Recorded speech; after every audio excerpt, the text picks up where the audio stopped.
एकदम बिरहा की शुरुआत हो गई। आओ मास्टर।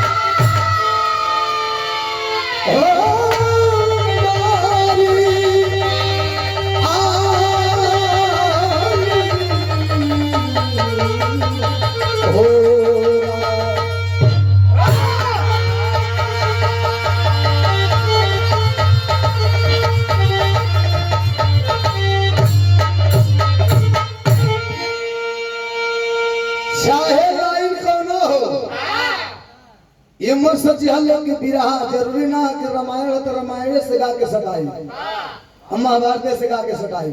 ओहू में बेटा का पौर उस दर्शावल गई है। एक और में हम दर्शाई बेटा कैसे होने की चाहिए।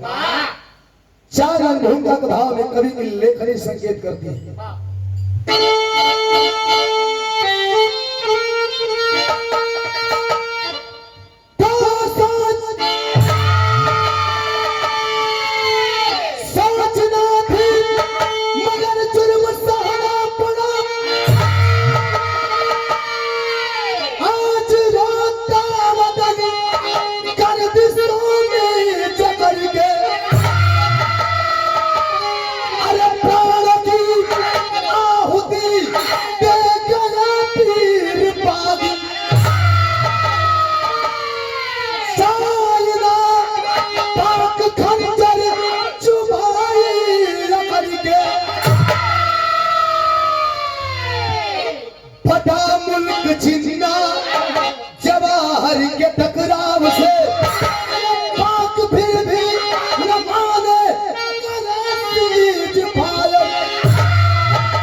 हमेशा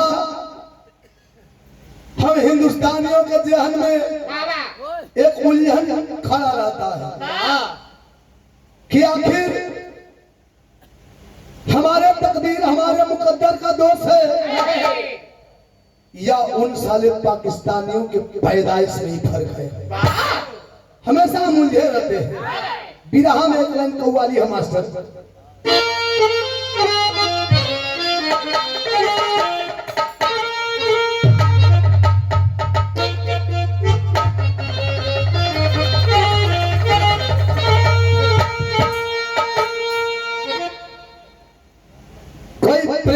पुजारी साथियों के बीच बैठा है और कहता है क्या,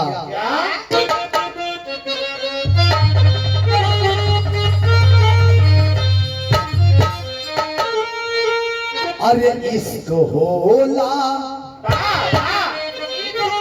इश्क प्यार मोहब्बत क्या है, परिभाषा बता रहा है। कैसे? अरे इश्क होला इबादत खुदा के, अरे इश्क होला इबादत खुदा के, प्यार का जो सच्चा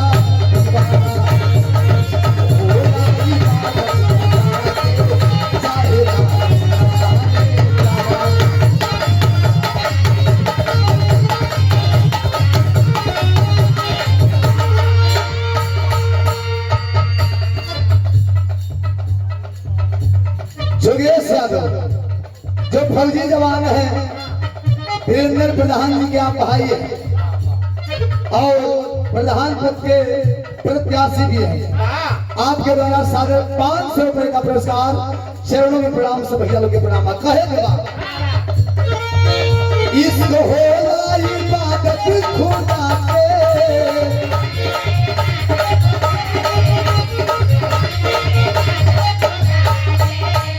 अरे इसको होला इबादत खुदा के चाहे माने न माने जमाना आगे दरिया उड़ा जाला आगे दरिया उड़ा जाला याद करता है इसको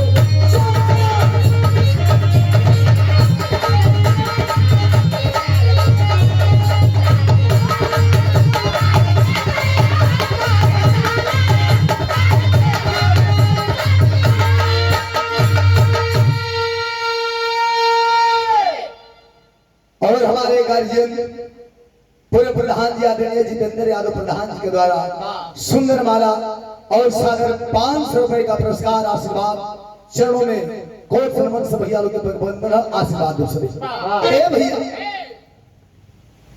लेकिन हमारे जवानों का भी कभी कभाव कैसे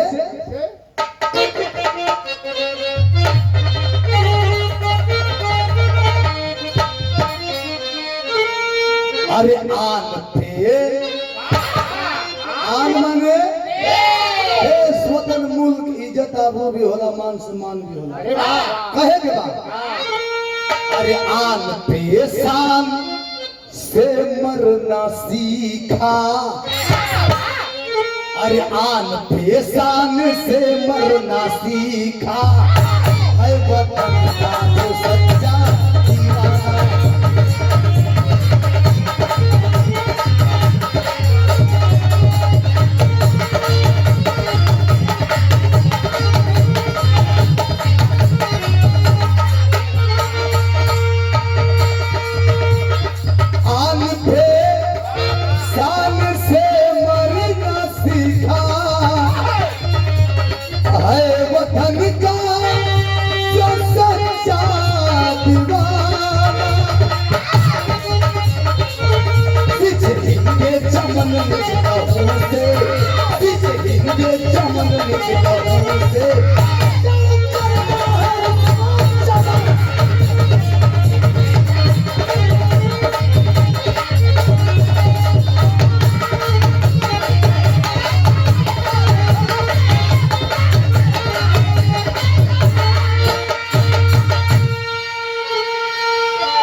बिरहा आगे बढ़त बा हमार कहानी के लेके जौहरी छंद से संकेत हमार कैसे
विनोद यादव दीवान जी के द्वारा 100 रुपया आशीर्वाद बहुत बहुत प्रणाम और 100 रुपया हमारे पूर्व प्रधान आदरणीय जितेंद्र प्रधान जी के द्वारा और साथ में 500 रुपया आनंद यादव फौजी साहब आपके द्वारा ये भाव के साथ 500 रुपया आप लोग एक बार इस धरती के सम्मान में जोरदार ताली से स्वागत करेंगे। ए भैया कभी कहानी समझी बिरहा जस जस पढ़ी सतेंद्र भैया चढ़त रही खून गरम कर दे कुर्ता धोती उतरत रही। ए भैया पंजाब प्रांत अमृतसर जिला सोनपुर बस्ती के रहने वाले फौजी राणा सिंह पत्नी का नाम सरिता देवी भगवान सब कुछ दिले हुए कुछ का कमी लेकिन कमी कौन चीज का औलाद का गम कह रहे भैया औलाद का दुख गम दर्द औलाद के भी पानी बना देला। 99 की बात है एक दिन दोनों प्राणी हम बिस्तर हुए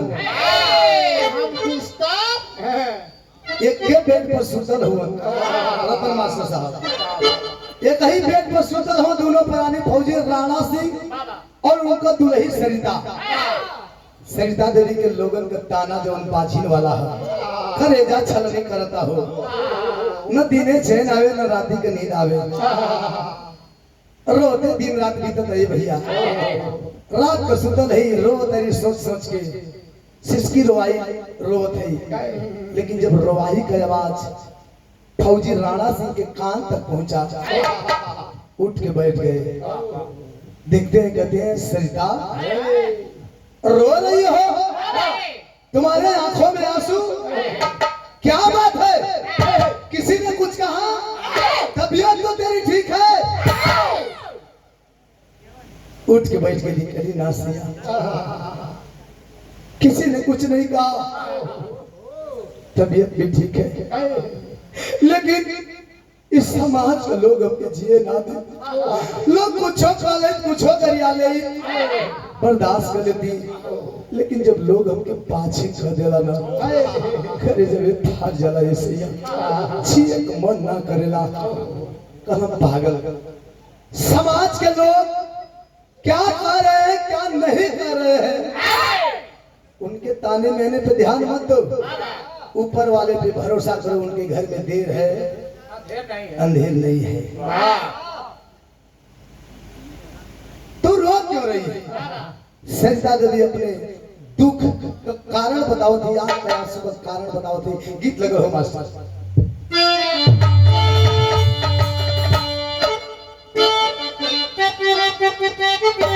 हे मास्टर गाजीपुर है गाजीपुर के बिना हिंदुस्तान का इतिहास भी अधूरा माना जाला सोझे सोझे आओ ऊपर ऊपर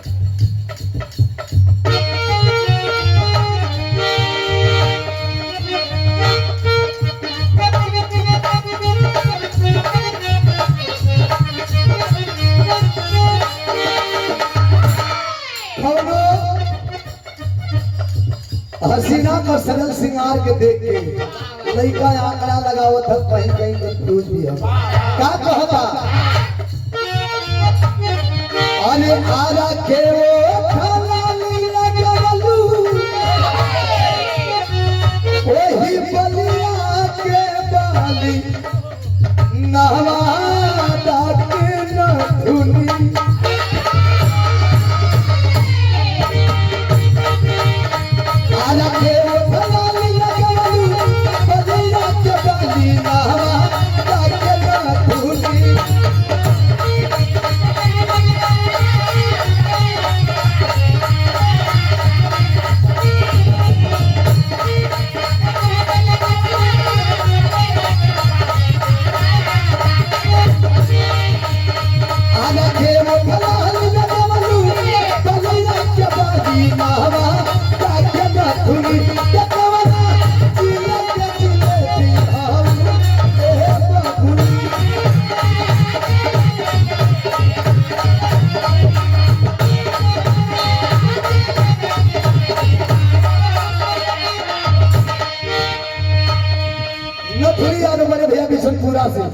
100 रुपया पुरस्कार सुंदर माला भैया के प्रणाम, सब भैया लोग के प्रणाम।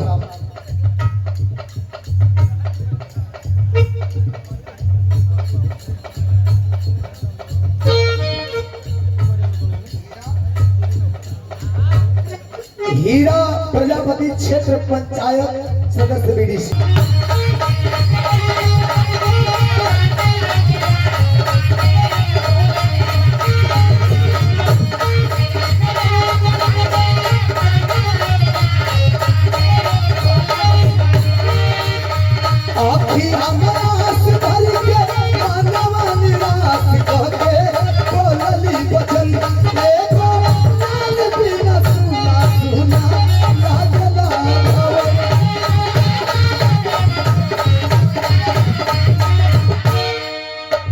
कली के से यहाँ भगवान सब कुछ दिले हुए, धन दौलत में कमी ना हो, लेकिन एक है औलाद बिना हमारा जीवन अंधकार में है, अधूरा है।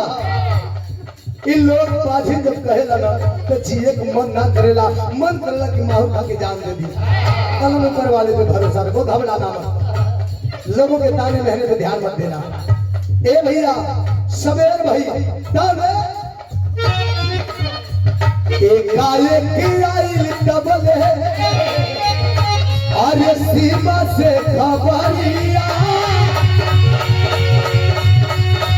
काले जवान कर जगल काले जवान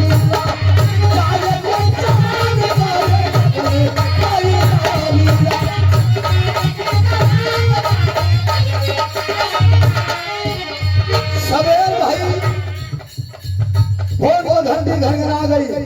बॉर्डर से कैप्टन साहब आवाज देते हैं कि फौजी राणा सिंह जितनी छुट्टियां काटनी थी तुम काट चुके, जो शेष बचे है उसे काटने के चक्कर में मत पड़ो, क्योंकि कारगिल का जंग छिड़ चुका है। याद रखिएगा, 99 की बात बता रहा हूँ, कारगिल का जंग छिड़ चुका है। फौरन चले आओ, सभी जवानों की छुट्टियां निरस्त कर दी गई है। ए भैया दूसरा का बयान भइले, तैयारी बना के चलल होन, सैनिका देवी आरती का थाल लेके आरती उतारो तरिया से आंसू चलत बा, रोवत दिल का ये कहत तरीका हमरा के छोड़ी गले अरे जात मारा नौकरी करे सुने सजन हमरा के छोड़ी गले जात मारा नौकरी करे सुने सजन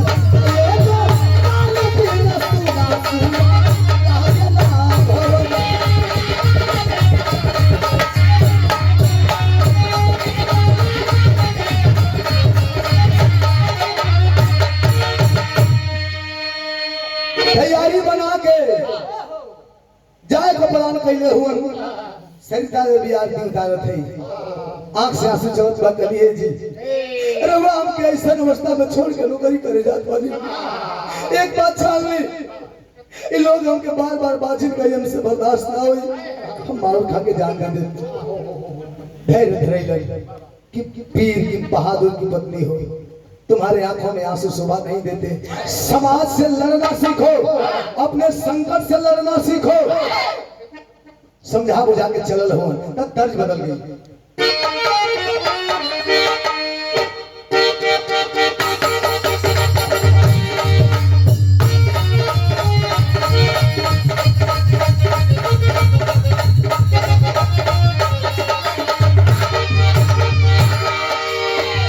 सुहाग रात का बात है, कोनो दुल्हन का दुल्हा भड़क, अब उसके काम गड़बड़ 100% था। बड़ा गयल वो दुल्हन छेड़ोरी करती है, विनती करती है, कैसे जैसे लोग सोचत नहीं वैसे बात था, कैसे करे मेरी बेली करतानी तो जिगिरिया हके हम कहतानी ना जाऊ गिरिया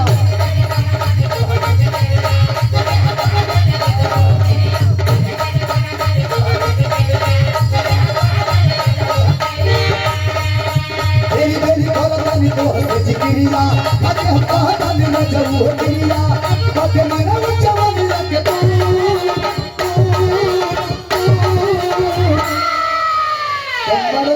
कहता कि ए जानी भातारा से भातारा से ए जानी भातारा से बोल डाल झूठ समान बात परिहारे। लेकिन फौजी राणा सिंह समझा बुझा के चलल हो, कैसे चलल हो? चले मना के भाई छोड़ रहिया चाई न बाबा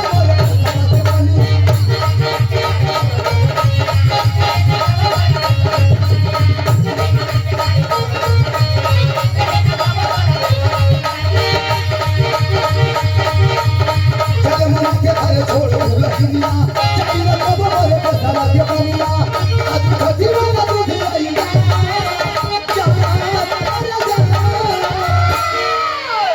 कमर में होगा बाती कमर में कोई कान जिंदाबाद जिंदाबाद पाकिस्तान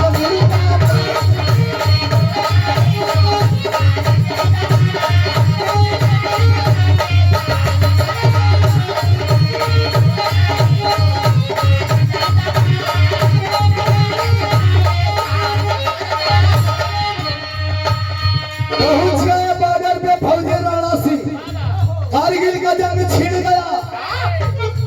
लेकिन सरहद पे लड़ाई के मैदान में जोश और जुनून उनके जज्बे का सराहना कर रहे हैं हमारे कवि जी अंतर के भाव में। कैसे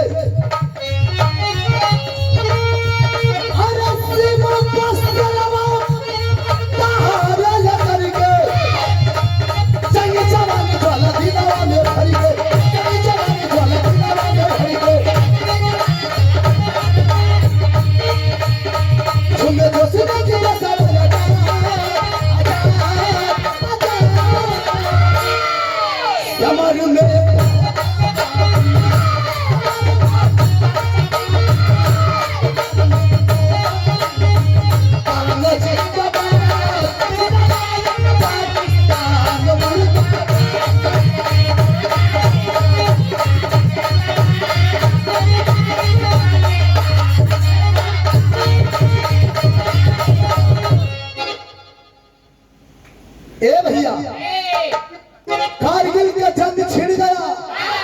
लेकिन लगभग आप लोगों ने सुना होगा, पढ़ा होगा कि कारगिल की लड़ाई लगभग 2.5-3 महीने के आसपास चली थी। लेकिन जब कारगिल का जंग समाप्त हुआ, कारगिल की लड़ाई समाप्त हुई, तो अंजाम क्या निकला? कवि जी विदेशिया को हम लिखता रहा।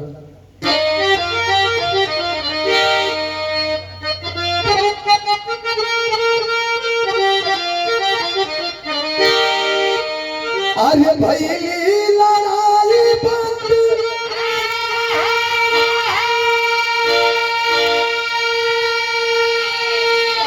अरे जिंदल मार बेसवा अरे कारगिल पे झंडा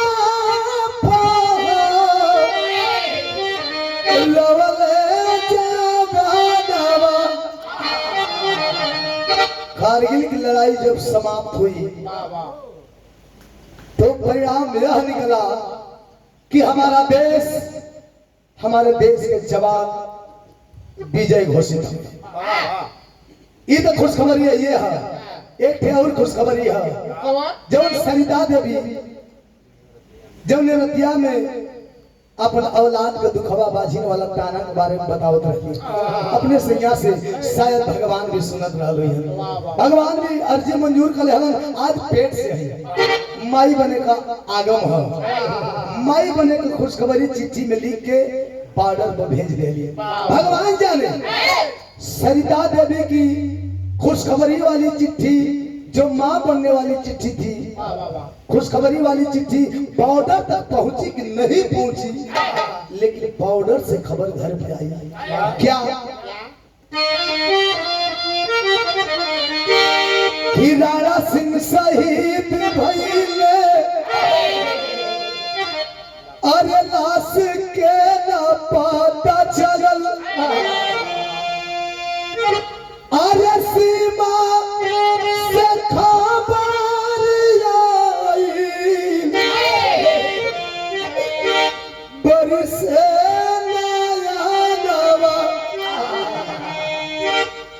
सरिता देवी की मां बनने की खुशखबरी वाली चिट्ठी भगवान जाने बॉर्डर तक पहुंची कि नहीं पहुंची, लेकिन बॉर्डर से खबर घर पे आ गई कि यह देश और देश के जवान इस लड़ाई में विजय हासिल किए हैं।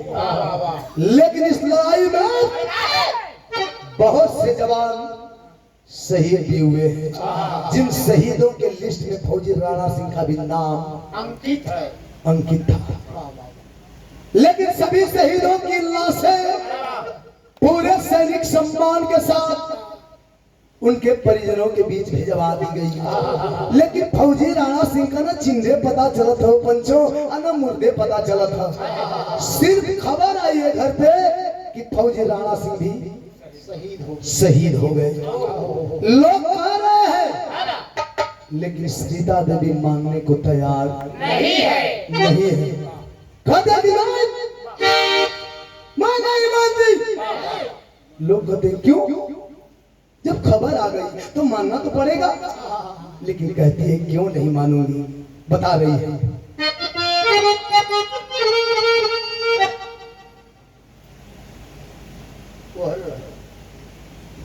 बता रही है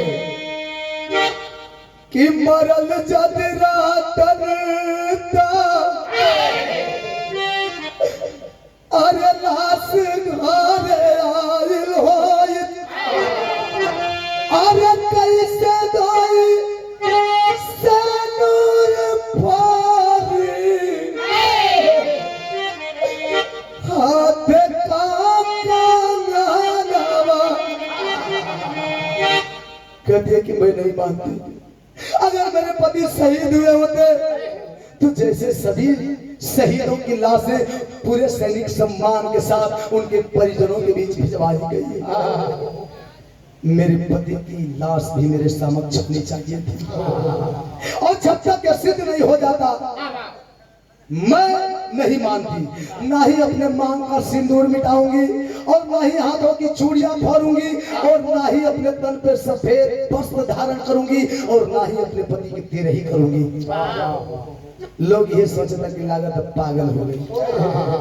लोग लाख समझाओ लेकिन मानने के तैयार। लेकिन सरिता देवी भगवान को उलाहना दे रही है। क्या? ए भैया, भगवान को उलाहना दे का अरे खुशियां में से पहले अरे दुख का हराई कोई, अरे लाई हो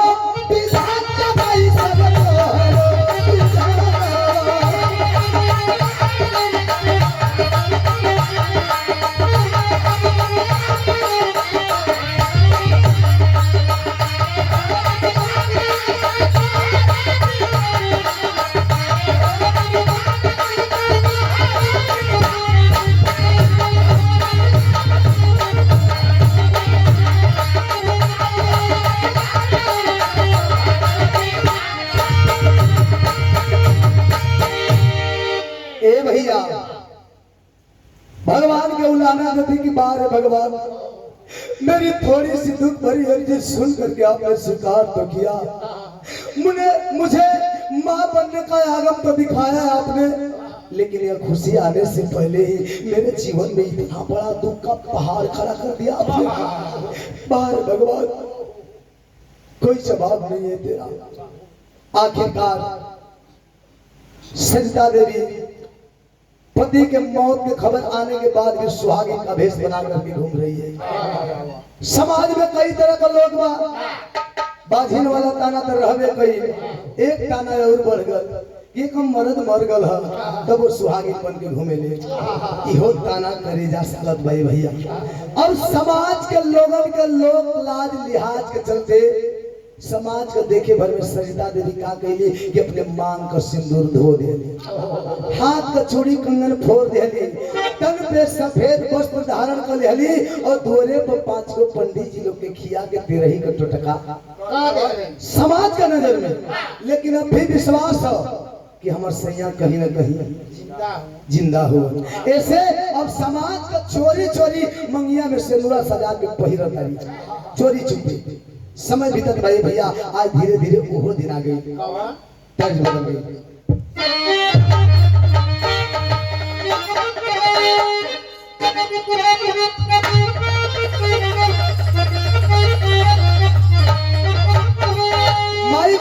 बतावेली अरे गंगा माई के अरे ऊंच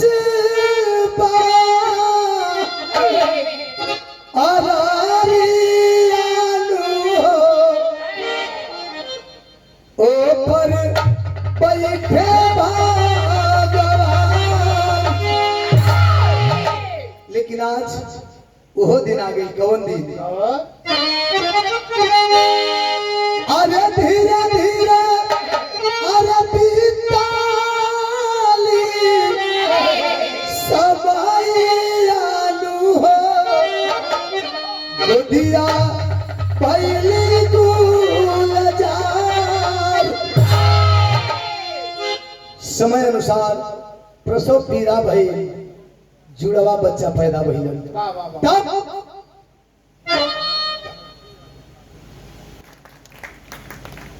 ये सम्मान होता है। ए भैया, जुड़वा बच्चा पैदा भइल जौना में जुड़वा बेटा बेटी देखी जुड़ायल नयनवा अभी भाभी साल तू गोयल बल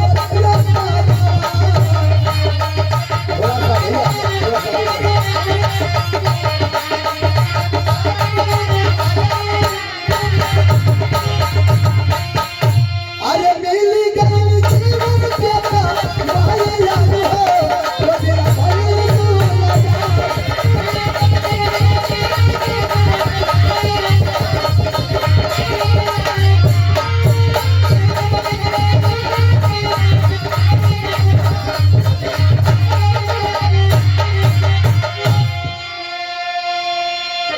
जुड़वा बच्चा पैदा भइल। दोनों को जौना में एक बेटा है एक बेटी है। बेटवा का नाम विशाल, बिटिया का नाम विभा बतावल गई। बड़ी प्यार से विभा नाम रख लिया बेटवा का विशाल। समय अनुसार लड़का चटकारू भइलो सब। एक रोज का बात था जब विशाल है भोर ही में निकल गल खेले कूदे दौड़े धूपे। खेलत कूदत में तनी ज्यादा भेनुसार हो गई, किरण फूट गई, सूर्योदय हो गल, घड़ी 8-9 बजावे लागल। घरे आयल है, जब घरे आयल है तो गजबे का दृश्य देखा था कि माई सरिता देवी शीशा के सामने खड़ा होके ऐनक के सामने हाथवा में सिलहोरा ले ले है। देखलस माई के हाथवा में सिलहोरा आउट भयल। कहलस कि माई के हाथ में सिलहोरा, जरूर कुछ राज बा। दरवाजा के बगल में छुप गल। आज छुप के देखा था तो माई सरिता देवी आगे पीछे दाएं बाएं देख के और सिंदूरवा में से सिंदूरा निकाल के और चोरी चुपे मंगिया में पहन ले। जब यह दृश्य देखा है विशाल आवाज हो गया और तुरंत उसी समय घर से बाहर हो गया। उसी समय का गया आता है रात को 9-10 बजे। सब खा पी ले बा। जब आयल है के सामने खाना रखल गई, पिए खातिर पानी रखल गई, लेकिन चेहरा उदास है, आंख में आंसू है, न खाना खाता न पानी पियता। माई सरिता देवी कही बेटा क्या बात बा, कैसे उदास हुआ? कल के प्रणाम। क्या बात बा, कोई से झगड़ा हो गल है, कोई कुछ काला सा? कहा कि नहीं बा, किसी ने कुछ नहीं कहा, किसी से झगड़ा नहीं हुआ है। एक सवाल जो मेरे सीने में भाले की तरह चुभ रहा है और जब तक इस सवाल का जवाब नहीं मिलेगा ना मैं अन्न का एक दाना ग्रहण करूंगा और ना ही एक बूंद पानी पीऊंगा। और इस सवाल का जवाब सिर्फ तेरे पास तू ही बता सकती है। माई के लिए अरे पागल कौन सवाल है जब हमने बेटा के परेशान कर लिया, खाना ना खाता पानी ना पिया था, पूछा था तरज बदल गई।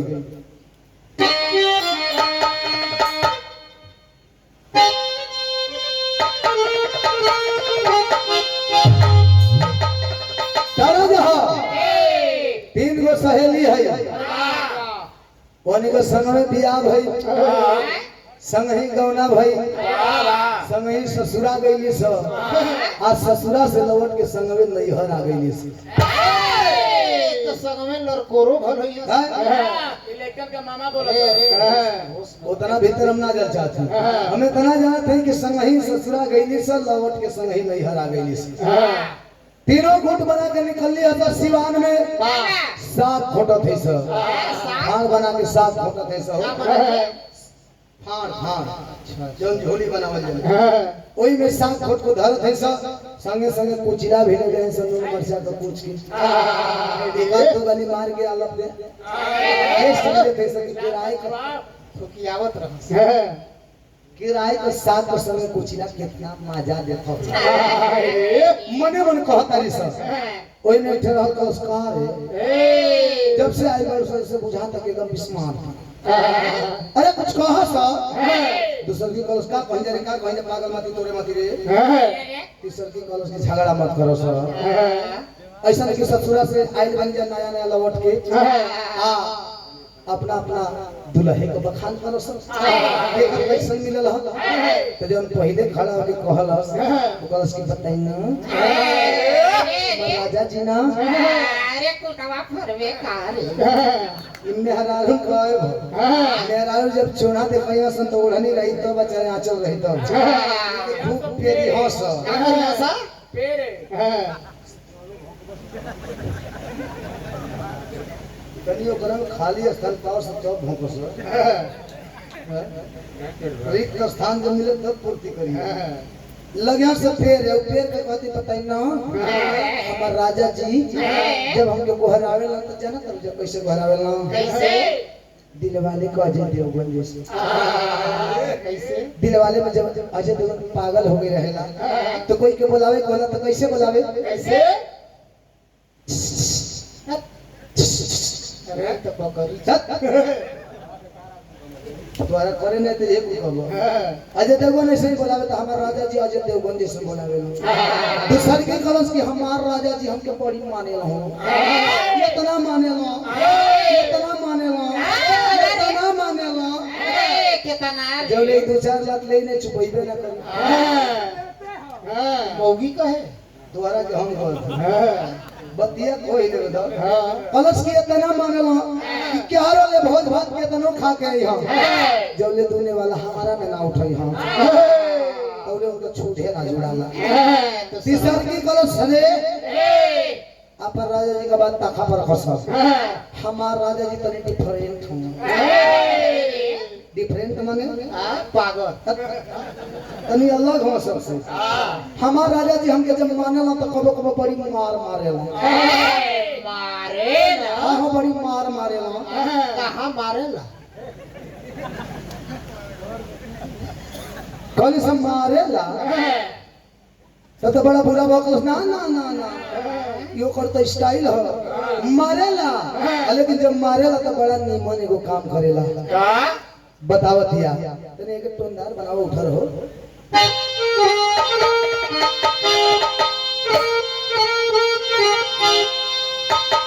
कहतिया अरे मोरे समारे मारे दहिया दे तू अरे दहिया दे तू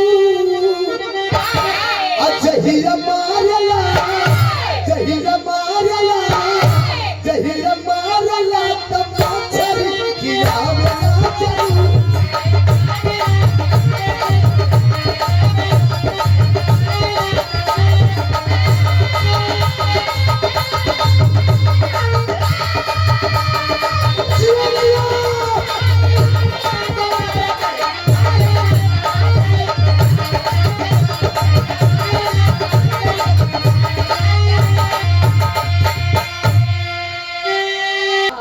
विशाल मायूस चेहरा है दुखी थे अंदर से आंख में आंसू छलछलाया है सवाल करत है का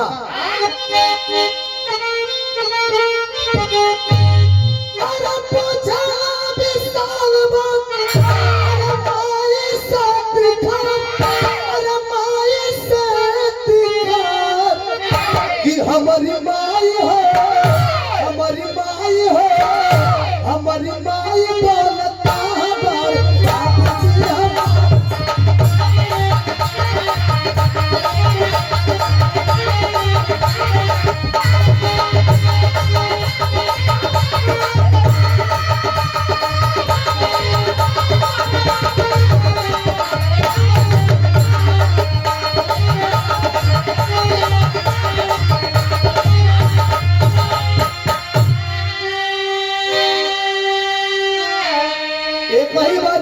खोलने से सवाल करा था कि माई हमारे बाबूजी कहाँ बड़न। माई कहली पगला गई लेखा रे, कुल बात सब जान गई, संसार जान गई, तू भी जान के जान बनल है।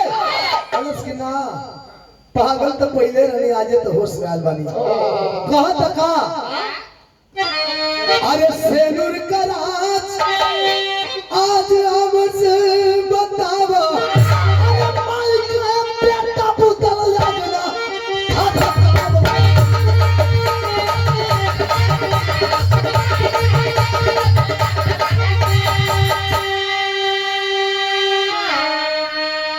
कलश की माई तो के वही सेनुरा का कसम है, जब सेनुरा हमन से छुपा के, इस समाज से छुपा के चोरी चोरी मंगिया में पहिरे लू। इस सिंदूर तू ये चीज साबित करता कि तो हमारे बाबूजी जिंदा बाड़न और नहीं तो तुहार कहीं ना जाए संबंध बा। माई के कर देवे फाट गल हो बाबू, कर देवे बिहार गई। आए रे लालिका कहता रे रोवा तरीका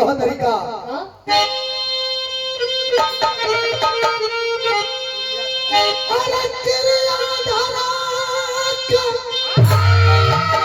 अरे तेरे आधारा का बेटा, अरे कई दलाला चार, अरे कई दलाला चार हमारी माल बोल।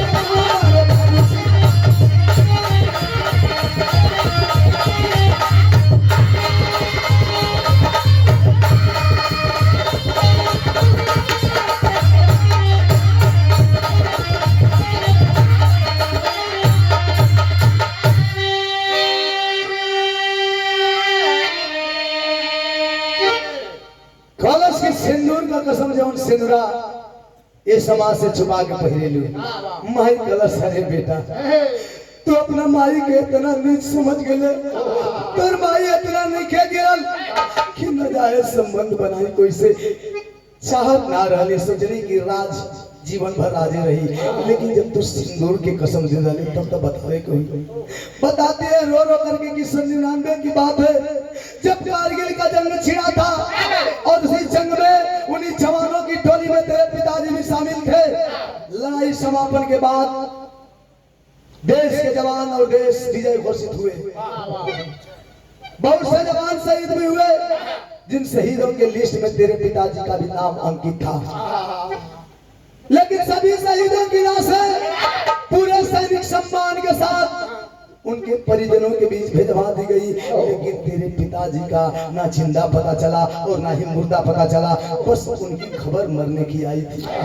लेकिन इस बात को ना मैं उस समय मानने को तैयार हुई और ना आज ये मेरा मन दिल आज भी मानने को तैयार नहीं है। ये मेरा दिल, ये मेरा मन अब भी कहता है कि तेरे पिताजी जिंदा है। जब इतनी बात सुना है विशाल तो कहता है कि है कसम तुम्हारा चरणों की, अरे है कसम तुम्हारा चरणों की, तेरा दूध का कर चुकाऊंगा। अरे कर जिंदा है पापा दुनिया में तो मर के भी वापस माँ। अगर तेरी बातों में सच्चाई है, अगर मेरे पिताजी दुनिया के किसी भी कोने में जिंदा होंगे तो जीते जी अब मर के भी एक दिन तुम्हारे सामने ला करके खड़ा कर दूंगा। ये मेरा वादा है। तुरंत 2-4 सेट कपड़ा लेहलस, माई के चरण का धूली माथ पर लगौलस, बिना कुछ कहले निकल गल।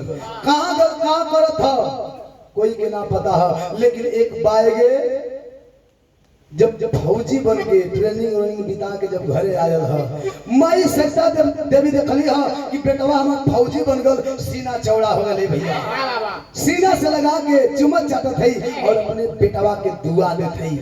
इहे कहत हरी तर्ज लगल हमरे विधा के आखिरी गीत।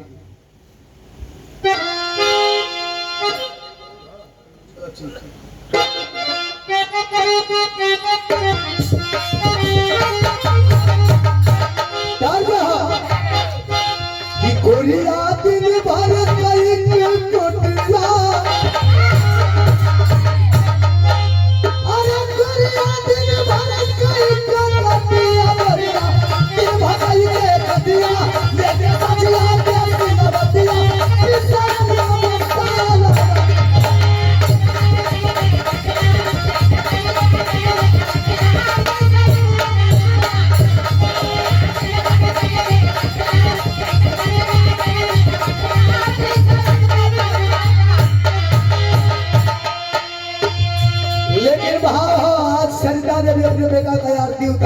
कह लड़का कि जगमग जगमग जाले दियोनु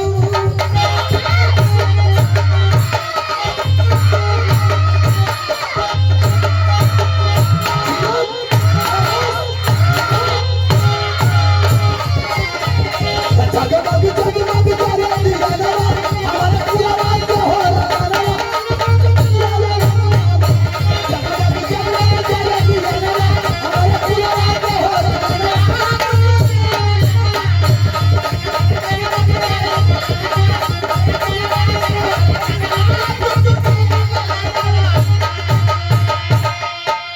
बड़ी खुशी हम वाली के हे भगवान अगर कोई के औलाद दिया तो हमरे बेटवा जैसन जोन हमरे घरे परिवार का ना गावे जवार का ना पूरा देश का नाम रोशन कइले है। ए भैया धीरे धीरे जब छुट्टी मिलल है ट्रेनिंग के बाद वाली धीरे धीरे छुट्टी खत्म हो गई। जब छुट्टी खत्म हुई तैयारी बना करके बॉर्डर को प्रस्थान करना चाहता है। बहिनिया जवन भी भाभी आरती का थाल में भी आरती उतार दिया आंख से आंसू छलकत बा अब रोवत दिया तो लोग नजर पड़ल फौजी विशाल का कहा सर पगली रोवत भाई हम तो भुलाइए गए तोरा खातिर एक सरप्राइज है। बहिनिया कलश सुन पैसे भैया कलश की सुन अब की बार जब छुट्टी लइका अरे घर वापस हम आई अरे सदाई पजवा के दुआरे टोली में तोय बिठाई कहीं से पैसा भागा सवारा पैसा पैसा तू ना कहीं से पैसा भागा सवारा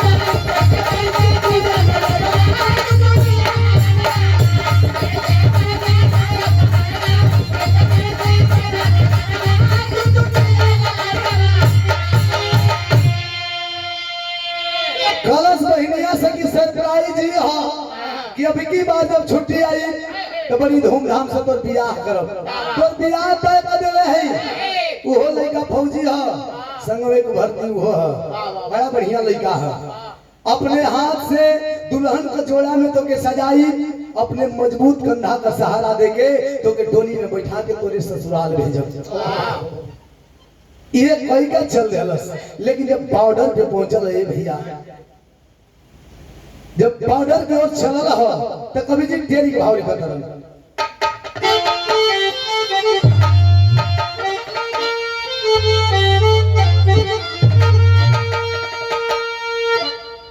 अरे पिताल चकरा खून में भरल अरे पिताल चकरा खून में भरल त गर्दन गर्दन कट जाए रण में नासिक झुकाई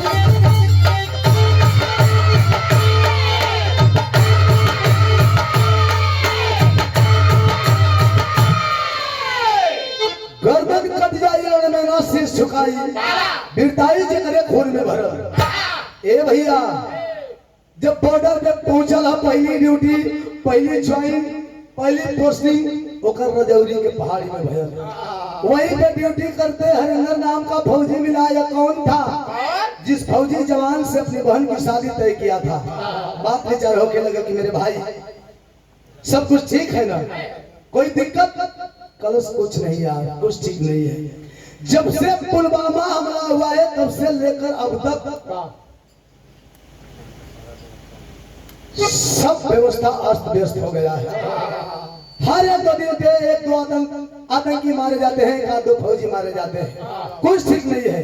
ड्यूटी कर 2-4-6 महीना बीतल हो भैया तब तक एक रोज पता चला है कि रजौरी के पहाड़ी में कुछ घाती घात लगा करके छुपे हुए हैं।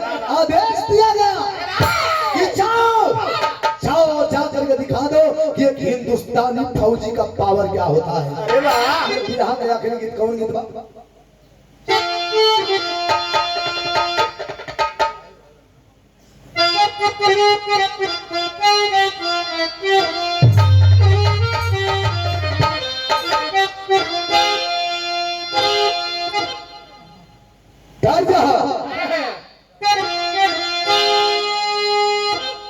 आजादी के दीवाने नेताजी सुभाष चंद्र बोस जी लोगों से कहे थे कि तुम मुझे खून दो, मैं तुम्हें आजादी दूंगा।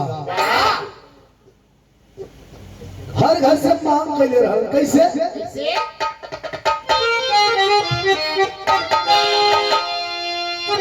अरे मैया हो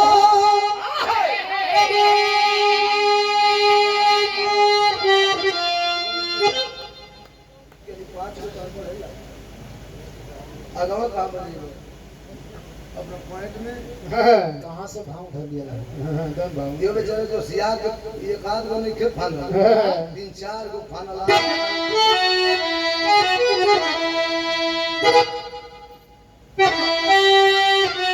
ताजा हला रहलन। अरे मैया हो ललनवा दे दो, अरे बहन हो पिरनवा दे दो। लेकिन भाव जवान जब चले हैं कैसे? अरे कराचे नाव जवाना बापागी,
बागियों की तरफ बगावत करके दुश्मनों के खिलाफ चले हैं। गर्जना भर के सर पे कफन बांध करके लड़ाई छिड़ गई। एक तरफ से आतंकी के द्वारा गोलियां बम। हेलो सुनता मत भैया, बैठा था। और दूसरे तरफ से हमारे जवान जवाब देने जवाबी फायर कर रहे हैं। अंजाम क्या निकला?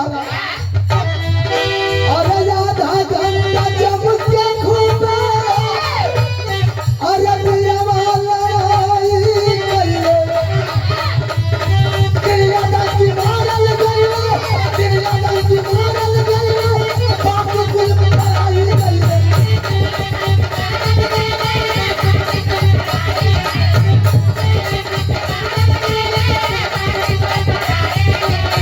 ये हथेली जनवा बाबी, ये हथेली जनवा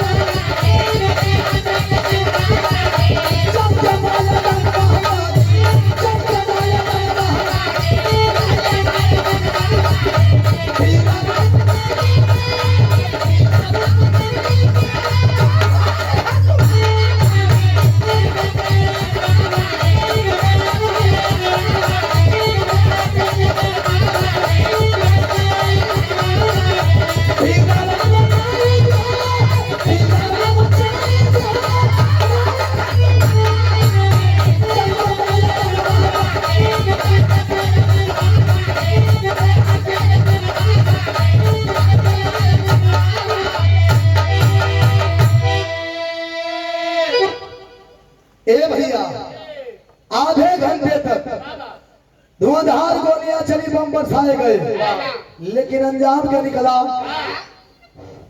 कि 3 को मरा गई न सब, बाकी कौन मरा गई न सब। कौन नहीं लगा तो थोड़ा सा उठा दो। ये जाना लगता बैटरी नहीं खेला लगा। ए भैया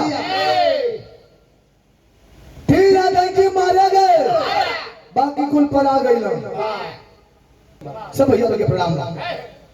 जवान दूसरे दिन अपने अपने नाइट ड्यूटी पे है।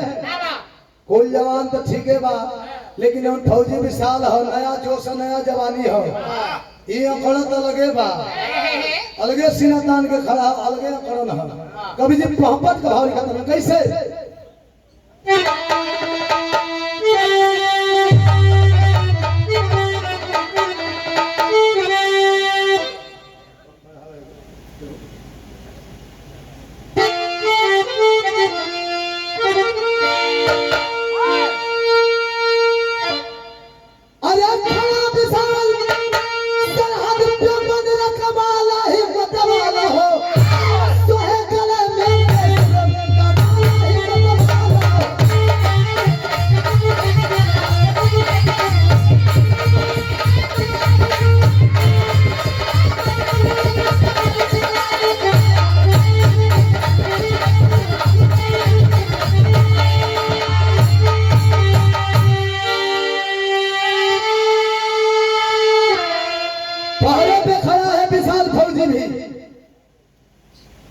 गजब का जोश, गजब का जज्बा है उसके दिल में।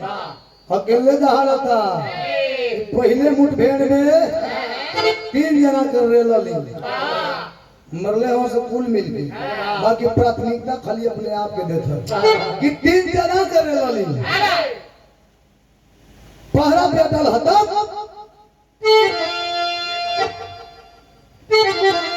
अरे लेकर राइफल पहरा बेटल बदल में जागल हो।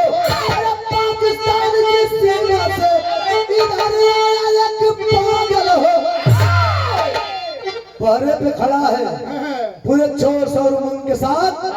तब तक पाकिस्तान और हिंदुस्तान के बॉर्डर पे जौन गठबंधन गद्दार होला, क्रॉस करके पागल चल लावा था।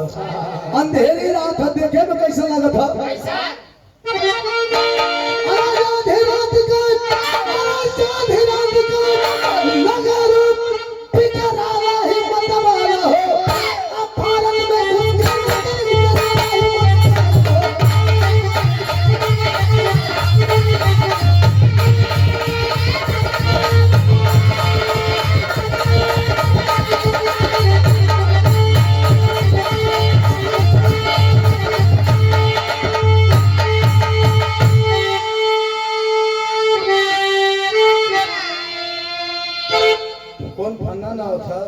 लगत वीडियो कॉल। हाँ, अरे कर मेहरारू का होगी होमगार्ड में ही।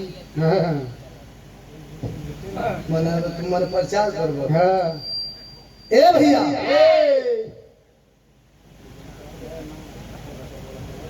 अब तो हम लोग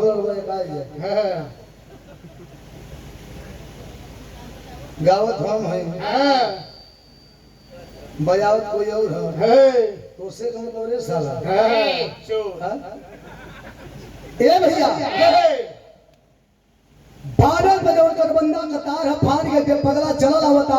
अंधेरी रात देखे में जैसे बुझाए कि राक्षसी भेष, बड़का बड़का बाल, बड़की बड़की दाढ़ी मूछ, तन पे भेड़ियन वाला चादर है, चला लावता फौजी विशाल के सामने। कवि जी आला भाव में लिखता रहा,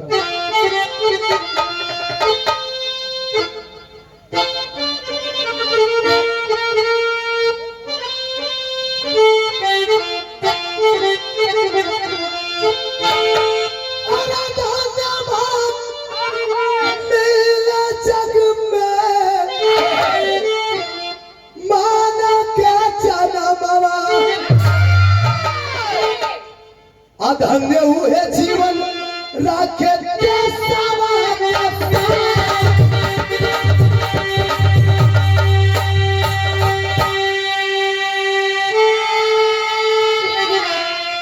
अरे पगला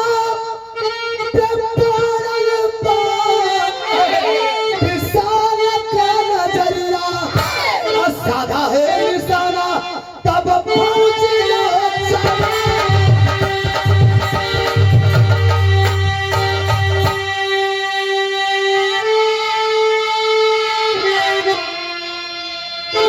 पगला चलो लावत था, तब तक फौजी विशाल का नजर पड़ल हो पगला पर। लहरा करके सलाह ट्राइगर पर रखते हुए जोशीली आवाज में गर्जना भरता है कि रुक जाओ, खबरदार, वहीं पे रुक जाओ वरना एक भी कदम आगे बढ़ाया तो सारी की सारी गोलियां तुम्हारे बदन में उतार दूंगा। लेकिन पगला को पोजीशन कहा, अरे जिया मरे के पारा वहाँ नहीं डली को, अरे निकाले जुबा से खाली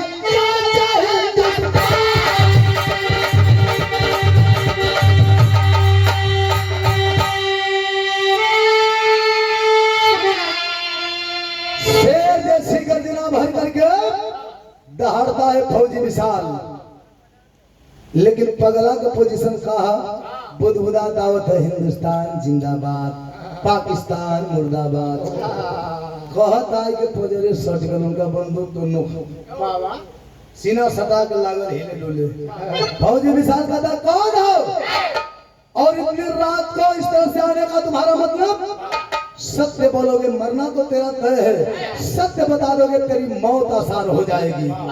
लेकिन पगला को वह जवाब है, हिंदुस्तान जिंदाबाद, पाकिस्तान मुर्दाबाद। उस पगले बुढ़े के बीच और फौजी विशाल के बीच वार्तालाप चल रही है। तब तक हुआ क्या, सदर भागा।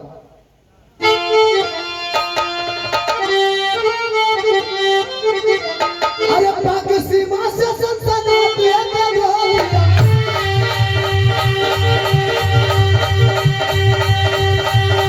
अरे सीना में विशाल का गला छूट गया,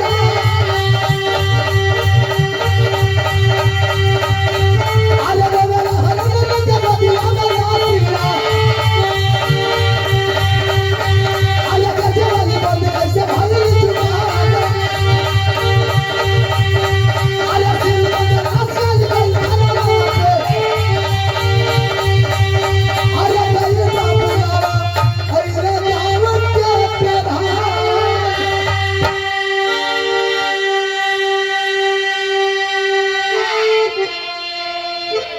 ए भैया, उस पगले के बीच और फौजी विशाल के बीच वार्तालाप पूछताछ चल रही है। तब तक पाकिस्तानियों के द्वारा कायराना हमला हुआ, एक सनसनाती हुई गोली आकर के और फौजी विशाल के सीने में छुप गई। गोली लगते ही धरती पे धराशायी हो गया, लहू का फव्वार निकल पड़ा, हाथों का हथियार छूट गया और क्षणिक पल में इस दुनिया से अलविदा भी हो गया। थोड़ी ही दूर पे फौजी हरिंदर भी ड्यूटी अपने तमाम जवानों के साथ कर रहा था। दौड़ते हुए आकर के शहीद विशाल की लाश उठा करके रोने लगा, विलाप करने लगा कि उठ मेरे भाई, जब तू ऐसे मुख मोड़ लगा तो हम लोगों के सजाए हुए सपनों का क्या होगा? शेर जैसी गरजने वाली आवाज एकाएक खामोश। अरे दुश्मन की कौन सी ऐसी गोली बनाई गई है जो मेरे विशाल की गर्जने वाली जुबान को खामोश कर सकती है? मैं नहीं विश्वास करता, तुझे उठना होगा। लेकिन जो मर गया फिर कहां बोलेगा, कहां उठेगा? सभी जवानों ने मिलकर के शहीद विशाल की लाश लेकर के आए हैं कैप्टन साहब के पास। फौजी हरिंदर रो रहा है, बिलख रहा है कि साहब ठीक 2 दिन बाद हम दोनों को घर जाना था, अर्जी लगा दिए थे, अर्जी मंजूर भी हो गई थी और इस शहीद जवान के बहन से मेरी शादी होने वाली है। अब तो समझ में नहीं आता कि कैसे होगा, क्या होगा। लेकिन सारी हालात को मद्देनजर रखते हुए फैसला यह लिया गया कि साहब जी के द्वारा फौजी हरिंदर को छुट्टी दे दी गई कि जाओ तुम अपनी शादी की तैयारी करो। और इधर शहीद विशाल की लाश ताबूत में पैक करके तिरंगे झंडे में लपेट करके पूरे सैनिक सम्मान के साथ सोनपुर बस्ती से पहले थाने पे भिजवाई गई। थाने से थाना प्रभारी महोदय ग्राम प्रधान जी को बुलाए, सोनपुर बस्ती के प्रधान जी आए, सारी बातें बताई गई कि इस शहीद जवान के घर पे कल शादी है। तब तक इस शहीद की लाश प्रधान जी आपके संरक्षण में रहेगी और किसी के कानों कान या भनक नहीं लगनी चाहिए। और एक बात और, शादी संपन्न होते ही बारात विदाई से पहले शहीद जवान की लाश इसके दरवाजे पे पहुंच जानी चाहिए। ऐसा ही हुआ तो शादी वाला मंडप सजा सजा दुल्हन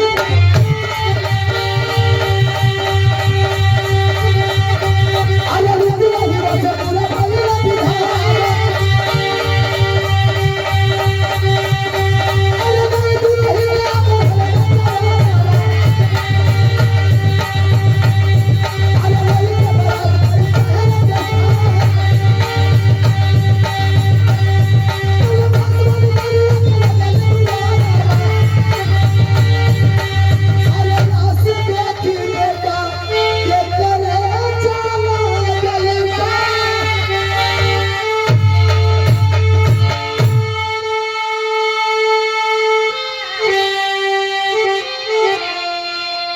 ऐसा ही हुआ। फौजी हरिंदर अपनी बारात लेकर के आया, पूरे रीति रिवाज से रस्में निभाई गई, शादी संपन्न हुई। अब फौजी हरिंदर अपनी दुल्हन को लेकर के अपने बारातियों के साथ अपने घर को प्रस्थान करना चाहता है। मन में अभी चल रहा है कि अभी तक शहीद विशाल की लाश नहीं आई, अगर आ जाती तो हम सबसे मुलाकात हो जाती और खास करके उसकी बहन से, तो मुझे ज्यादा तसल्ली होती।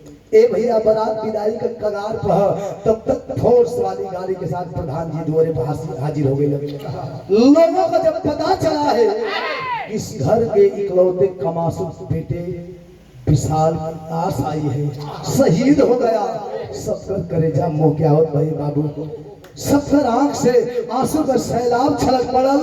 लेकिन जब घरवा में पता चल रहा माई के बहिनिया के हो, जौने भेष रही माई, जौने भेष में हम बहिनिया गिरत ढंगा दौड़त धूपत शहीद विशाल के लाश के पास जब बहिनिया माई रोने लगले, छाती पीट के आई हो लाल, आई हो लाल, बुढ़ैया तो बिगाड़ गले रे बेटा, और साथे साथ बहुत बड़ा धोखा किया है तूने, बहुत बड़ा धोखा दिया है। तू ऐसे नहीं जा सकता, क्योंकि तूने अपनी माँ से वादा किया था कि तेरे पिताजी अगर जिंदा होंगे तो जी के या मर के भी एक दिन मेरे समक्ष ला करके खड़ा कर देगा। लेकिन लाना तो दूर, तू तो ये भी बताने लायक नहीं है, नहीं पता कर पाया कि वाकई में जिंदा है या मर गए, शहीद हो गए। अरे जो बेटा अपनी माँ से बगैर पूछे घर का चौखट नहीं क्रॉस करता था, आज अपना वादा अधूरा छोड़ करके इस दुनिया से अलविदा हो गया। माई रोत है, लेकिन बहिनिया जो दुल्हन का जोड़ा में है वो अलगे रोत दिया, कहते कि माँ बहुत बड़ा धोखा किया, बहुत बड़ा विश्वासघात है, बहुत बड़ा धोखेबाज है। लोग कहते हैं बेटी ऐसे मौके पे ऐसी बातें नहीं करते, लेकिन कहती है भैया आप लोग नहीं जानते। मेरी माँ से पूछिए, माँ तू ही बता, तुझे तो पता होगा ना, जब पहली बार ड्यूटी ज्वाइन करने जा रहा था आपसे वादा किया था कि छुट्टी आऊंगा, धूमधाम से तेरी शादी रचाऊंगा और अपने मजबूत कंधे का सहारा दे करके दुल्हन का जोड़ा सजा करके तुझे डोली में बिठा करके ससुराल भेजने का वादा किया था मुझे।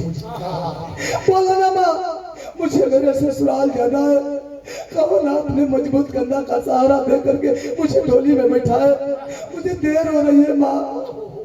अरे क्या सहारा देगा जो खुद दूसरे के कंधे का बोझ बन के आ जाए, क्या सहारा देगा। जहां दुल्हन का चूड़ा लाना चाहिए खुद कफन ओढ़ करके आ गया। लोग समझा रहे हैं, समझा बुझा करके शहीद विशाल की लाश लेकर के घराती पक्ष के लोग, बराती पक्ष के लोग पहुंचे शमशान घाट पे। चिता सजाई गई, चिता का मुखाग्नि कौन दे रहा है? उस घर का दामाद फौजी हरिंदर। जो वही चिता में आग लगाना चाहता है, तब तक एक बिलखती हुई आवाज आती है, रुक जा बेटा, रुक जा। भीड़ को चीरते हुए जा करके बुढ़ा घुटने टेक करके बैठ गया फौजी हरिंदर के कदमों के पास। कहता है कि रुक जा बेटा, आग मत लगाना, आग लगाने से पहले मेरी एक अर्जी स्वीकार कर लो। क्या कहता है वह बुढ़ा? आखिरी बात,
आग लगाने से पहले बस एक बार इस शहीद का मुझे चेहरा दिखा दो, अंतिम दर्शन करा दो।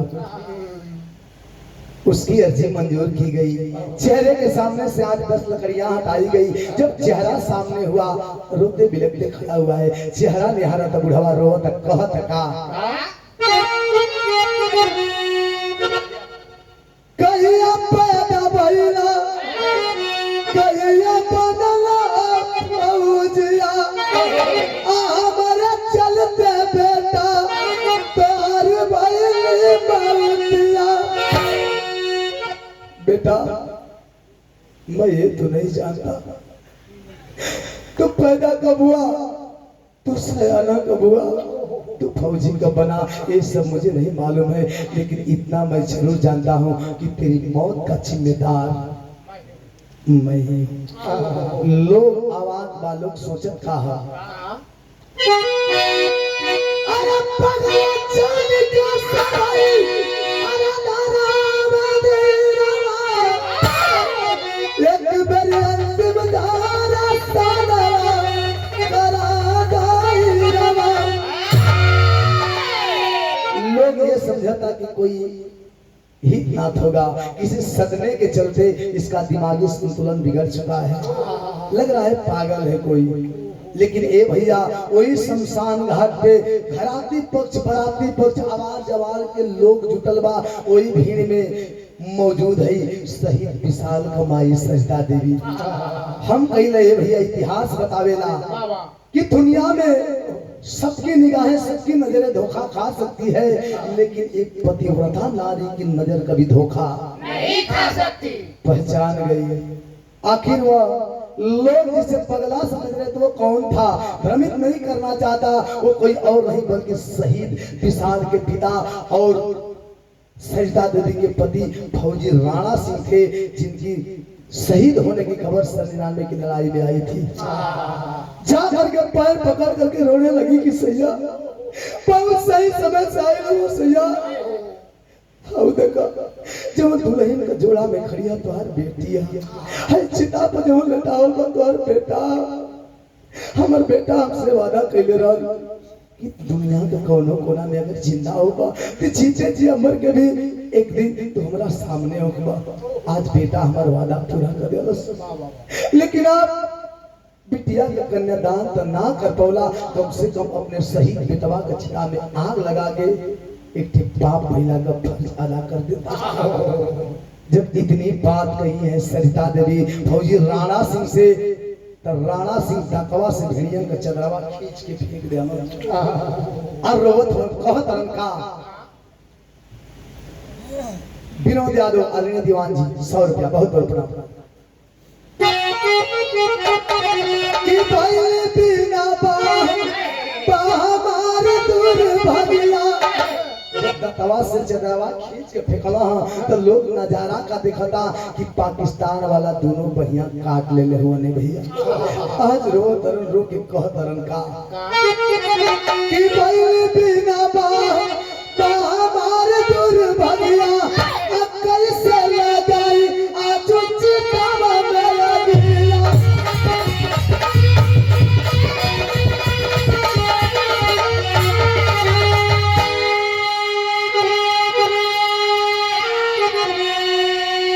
रोने लगे कहते हैं सरिता मैं दुनिया का वह अभागा बाप हूँ।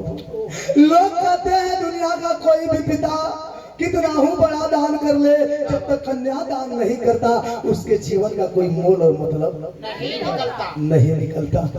तो मैं जीते जी ना ही अपने बिटिया का कन्यादान कर सका और ना ही अपने आंखों के सामने चिता पर पड़े अपने शहीद बेटे की चिता को अग्नि दे सकता। दिल में कसक सी लग रही, रो रहे हैं क्या।